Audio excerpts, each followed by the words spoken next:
राधे राधे दोस्तों, आज के इस वीडियो में हम सुनेंगे श्री दुर्गा सप्तशती तीसरा अध्याय। महर्षि मेध ने कहा, महिषासुर की सेना नष्ट होती देखकर उस सेना का सेनापति चिक्षुर क्रोध में भर देवी के साथ युद्ध करने के लिए आगे बढ़ा। वह देवी पर इस प्रकार बाणों की वर्षा करने लगा मानो सुमेरु पर्वत पानी की धार बरसा रहा हो। इस प्रकार देवी ने अपने बाणों से उसके बाणों को काट डाला तथा उसके घोड़ों व सारथी को मार दिया। साथ ही उसके धनुष और उसकी अत्यंत ऊंची ध्वजा को भी काट कर नीचे गिरा दिया।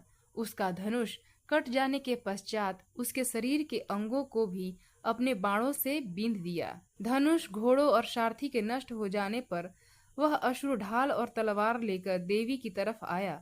उसने अपनी तीक्ष्ण धार वाली तलवार से देवी के सिंह के मस्तक पर प्रहार किया और बड़े वेग से देवी की बाएं भुजा पर वार किया, किंतु देवी की बाएं भुजा को छूते ही उस दैत्य की तलवार टूटकर दो टुकड़े हो गई। इससे दैत्य ने क्रोध में भरकर शूल हाथ में लिया और उसे भद्रकाली देवी की ओर फेंका। देवी की ओर आता हुआ वह शूल आकाश से गिरते हुए सूर्य के समान प्रज्वलित हो उठा। उस शूल को अपनी ओर आते हुए देखकर देवी ने भी शूल छोड़ा और महाअसुर के शूल के 100 टुकड़े कर दिए और साथ ही महाअसुर के प्राण भी हर लिए। चिक्षुर के मरने पर देवताओं को दुख देने वाला चामर नामक दैत्य हाथी पर सवार होकर देवी से लड़ने के लिए आया और उसने आने के साथ ही शक्ति से प्रहार किया, किंतु देवी ने अपनी हुंकार से ही उसे तोड़कर पृथ्वी पर डाल दिया। शक्ति को टूटा हुआ देखकर दैत्य ने क्रोध से लाल होकर शूल को चलाया, किंतु देवी ने उसको भी काट दिया। इतने में देवी का सिंह उछलकर हाथी के मस्तक पर सवार हो गया और दैत्य के साथ बहुत ही तीव्र युद्ध करने लगा। फिर वह दोनों लड़ते हुए हाथी पर से पृथ्वी पर आ गिरे और दोनों बड़े क्रोध से लड़ने लगे। फिर सिंह बड़े जोर से आकाश की ओर उछला और जब पृथ्वी की ओर आया तो अपने पंजे से चामर का सिर धड़ से अलग कर दिया। क्रोध से भरी हुई देवी ने शिला और वृक्ष आदि की चोटों से उदग्र को भी मार दिया। कराल को दांतों, मुक्कों और थप्पड़ों से चूर्ण कर डाला। क्रुद्ध हुई देवी ने गदा के प्रहार से उद्धत दैत्य को मार गिराया। भिंदी पाल से वाष्पकल को बाणों से ताम्र तथा अंधक को मौत के घाट उतार दिया। तीनों नेत्रों वाली परमेश्वरी ने त्रिशूल से उग्रास्य, उग्रीव और महाहनु नामक राक्षसों को मार गिराया। उसने अपनी तलवार से विडाल नामक दैत्य का सिर काट डाला तथा अपने बाणों से दुर्धर और दुर्मुख राक्षसों को यमलोक को पहुंचा दिया।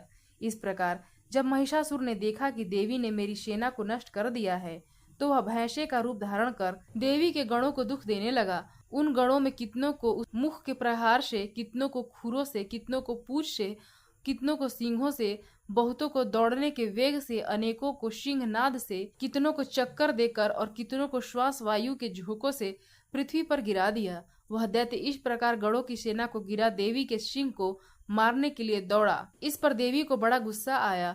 उधर दैत्य भी क्रोध में भरकर धरती को खुरों में खोदने लगा तथा सिंहों से पर्वतों को उखाड़ उखाड़ कर धरती पर फेंकने लगा और मुख से शब्द कहने लगा। महिषासुर के वेग से चक्कर देने के कारण पृथ्वी क्षुब्ध होकर फटने लगी। उसकी पूंछ से टकराकर समुद्र चारों ओर फैलने लगा। हिलते हुए सिंहों के आघात से मेघ खंड खंड हो गए और श्वास से आकाश में उड़ते हुए पर्वत फटने लगे। इस तरह क्रोध में भरे हुए राक्षस को देख चंडिका को भी क्रोध आ गया और वह उसे मारने के लिए क्रोध में भर गईं। देवी ने पाश फेंक कर दैत्य को बांध लिया और उसने बंध जाने पर दैत्य का रूप त्याग दिया और सिंह का रूप बना लिया। और ज्यों ही देवी उसका सिर काटने के लिए तैयार हुई कि उसने पुरुष का रूप बना लिया, जो कि हाथ में तलवार लिए हुए था। देवी ने तुरंत ही अपने बाणों के साथ उस पुरुष को उसकी तलवार ढाल सहित बींध डाला। उसके पश्चात वह हाथी के रूप में दिखाई देने लगा और अपनी लंबी सूंड से देवी के सिंह को खींचने लगा और गरजने लगा। देवी ने अपनी तलवार से उसकी सूंड काट डाली। तब राक्षस ने एक बार फिर भैंसे का रूप धारण कर लिया और पहले की तरह चर अचर जीवों सहित समस्त त्रिलोकी को व्याकुल करने लगा। इसके पश्चात क्रोध में भरी हुई देवी बारंबार उत्तम मधु का पान करने लगी और लाल लाल नेत्र करके हंसने लगी। उधर बलवीर्य तथा मद से क्रुद्ध हुआ दैत्य भी गरजने लगा। अपने सिंहों से देवी पर पर्वतों को फेंकने लगा। देवी अपने वाणों से उसके फेंके हुए पर्वतों को चूर्ण करती हुई बोली, ओ मूढ़, जब तक मैं मधुपान कर रही हूँ तब तू गरज ले, और इसके पश्चात मेरे हाथों तेरी मृत्यु हो जाने पर देवता गरजेंगे। महर्षि मेधा ने कहा। यूं कहकर देवी उछल कर उस दैत्य पर जा चढ़ी और उसको अपने पैर से दबाकर शूल से उसके गले पर आघात किया।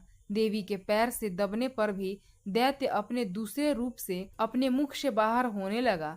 अभी वह आधा ही बाहर निकला था कि देवी ने अपने प्रभाव से उसे रोक दिया। जब वह आधा निकला हुआ ही दैत्य युद्ध करने लगा तो देवी ने अपनी तलवार से उसका सिर काट दिया। इसके पश्चात सारी राक्षस सेना हाहाकार करती हुई वहां से भाग खड़ी हुई और सब देवता अत्यंत प्रसन्न हुए तथा ऋषियों महर्षियों सहित देवी की स्तुति करने लगे। गंधर्वराज गान करने तथा अप्सराएं नृत्य करने लगीं।